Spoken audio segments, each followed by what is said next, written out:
Nice to have some dry weather, beautiful clouds out there. A few storms may pop up this afternoon, but an approaching front will bring a better chance for storms on Thursday. That's when severe storms are possible. And meteorologist Elizabeth Gardner is in the WRAL Severe Weather Center right now with a look at why Thursday is that WRAL Weather Alert Day. It is our next weather maker, a strong cold front that will arrive on Thursday. It's going to bring us the potential for wind damage and heavy rain, and we'll be watching for any other threats, but that looks like the main thing right now. You can see it's a level 2 risk for severe storms, and that does cover almost the entire viewing area. A couple of our southern counties are in that level 1. The difference between level 1 and level 2 is level 2 means scattered severe storms are possible. They're still typically fairly short-lived and not widespread, but we could definitely see some isolated wind damage reports, possibly some hail, definitely some heavy rain. We're going to continue with this very moist air mass that we have in place right now. The timeline for that, late afternoon, late evening, just a little bit of local damage, maybe a couple of power outages, flooding is possible, and again, this does impact almost our entire viewing area.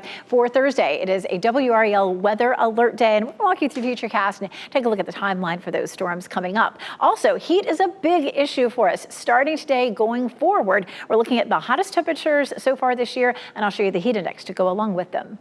Over in the WRAL Severe Weather Center right now with a look outside. Can you paint us a nice picture here? I can. I mean, especially if you like it hot, you know, some like it hot. We're looking at a strong flow coming out of the south, lots of humidity. Cold front, or stationary front, I should say, has moved up to the north. And beneath that, this afternoon, we might see a few isolated storms pop up. But it won't be anything like we saw last night where we had a lot of noisy storms that produced a good bit of heavy rain. This is a look at lunchtime. We're seeing partly cloudy skies. We'll see that on through the afternoon. There's 2 o'clock, and around 5 o'clock, a couple of isolated cells could pop up around the area, but the newer runs of the models are showing fewer and fewer of those. Been pretty consistently in the Sandhills, so around Southern Pines, maybe Lee and Chatham County up towards, say, Raleigh. That's probably the only spot that we would see any of these isolated storms popping up. This is a live look from North Hills, and you can see partly cloudy skies here, a little blue sky, a lot of big puffy cumulus clouds. 88 degrees already. It's been a very quick warm up, and our dew point's way up at 76. It doesn't usually get much higher than that. I mean, that is a solid, you know, July, August kind of feeling dew point. But I mean, you know, we are to the almost to the end of June. So I guess this is what we get, right? It's 88 in Fayetteville, 86 in Clinton. The actual temperature is on the left, 81 in South Hill, 84 in Rocky Mount, and then the heat index is on the right. So it feels like 99 in Southern Pines, Fayetteville, Raleigh, Durham. It feels like 106 in Clinton and 95 in Goldsboro. So we are already dealing with some intense heat in terms of the heat index. Why is this happening? Well, a lot of times we have what we call the Bermuda high that sits out here in the Atlantic, and sometimes it likes to push toward us. So we have a big area of high pressure sitting over us. High pressure systems have air that is sinking. Sinking air tends to dry out the atmosphere. It compresses and warms. It tends to bring us a fairly dry, really hot and humid air mass. Now we often have some pop-up cells like we'll see this afternoon, but we typically don't have a lot of cold fronts moving through when we have this high pressure system, this big heat dome sitting over us. 93 in Raleigh, 92 Durham, 94 in Fayetteville. This is a look at next week. We jump into next week and that heat dome. We're going to see that cold front on Thursday, and then the heat dome returns for the weekend. 97 Sunday, 99 Monday and Tuesday, 98 on Wednesday. Definitely the hottest air that we've seen so far this season. We typically average one 100-degree day per year, so it's not that often that we see those. Well, we've got the chance of getting close to 2 of those next week. The average first 100-degree day, July 13th, the earliest, June 7th, the latest, October 3rd. So potentially we have dangerous heat in our forecast, especially Wednesday and Thursday. That heat index will be up around 104, and typically 105, 106 puts us under a heat advisory. We'll let you know if the Weather Service issues that. Main thing to remember is your car. Don't leave your pets, of course, or your kids in the car. After 10 minutes at 90 degrees, it feels like 109. After an hour, it feels like 133 inside your car. All right, earlier we talked about Thursday and our weather alert day. We're going to talk more about how much rain we could see and the timeline for those storms in just a bit. Summer storms and popcorn have a lot in common. More random thoughts from meteorologist Chris Michaels as he butters us up to the idea and shows us what's popping in today's Ask the Meteorologist.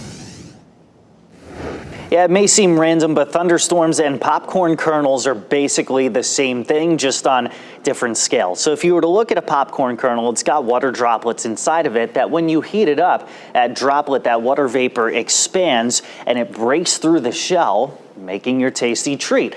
Well, if you were to take a summer day, you have a number of these droplets that are around, and then you heat them up, they start to rise. That expands and forms a cloud, but that rising motion continues until the cloud reaches its fullest potential, and it then becomes a thunderstorm. So they're exactly the same, and it's also why forecasting these storms and their location is sometimes impossible on summer days, because if you were to go through a bag of popcorn kernels, you probably couldn't predict exactly which one was going to pop. So there's some days where the location of storms in the summer is random. Other days we have fronts nearby that actually trigger a specific start and end time to these storms, much like what we see on Thursday's WRAL Weather Alert Day. We'll have details on that all day long on the free WRAL Weather app.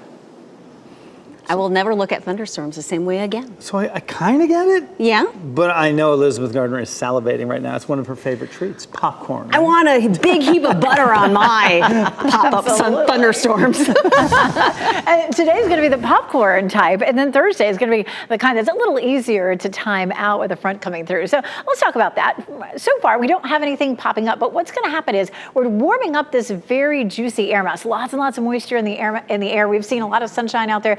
Sunshine's going to heat everything up, and then all of a sudden, sort of like yesterday, we're going to have little storms that begin to pop up across our area. Not a lot of them. We take a look at Futurecast. It looks like the best chance is going to be down here in the Sandhills. Of all the runs of the computer models that I've seen so far, most of it's been in the Sandhills, or at least in our southern counties. You can see a few of those between around, say, 5 o'clock and 8 o'clock. But most of us won't see any storms today. It's just a very, very small chance. Let's jump ahead and take a look at our next weather maker, which is Thursday. Totally different story.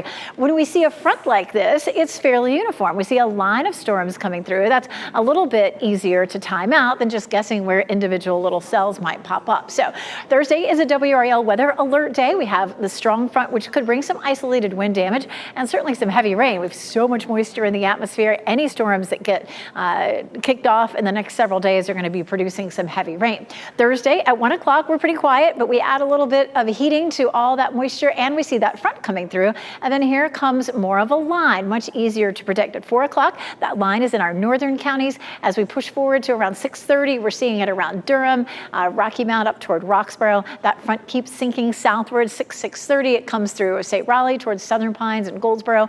And then by 7:30, 8 o'clock, it's in our southern counties. And that's mostly it. There might be an isolated shower that lingers behind it. As we mentioned earlier in the newscast, it looks like a level 2 risk for severe storms. That level 2 risk means that just a few scattered severe storms are possible. Maybe a handful of those could produce some wind damage. Heavy rain is likely really with all of those. Again, the timeline for this is going to be late afternoon, evening, sometime between maybe 4 and 7 o'clock, depending on where you are. A few isolated reports of wind damage and possible flooding, and it does cover almost the entire viewing area. If you can't get to your television, download the WRAL Weather app. It's been redesigned. You can go to radar and you can turn on radar. You can follow along on the radar. You can also set it to let you know when rain and lightning is coming your way, and it'll let you know when there are warnings to your area as well.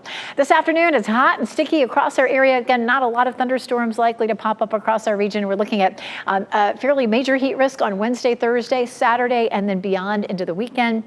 Our heat index this afternoon around 102. We're already at around 99 to 100 in most of the viewing area, feeling like 104 on Wednesday and Thursday. And take a look at our heat risk as we get into the weekend. We have a little bit of major heat risk right through the middle of the viewing area. And then Sunday, widespread major, and then extreme on Monday. We'll get it over to extreme. You can see the middle of the viewing area at extreme risk for heat related injuries on Sunday and Monday.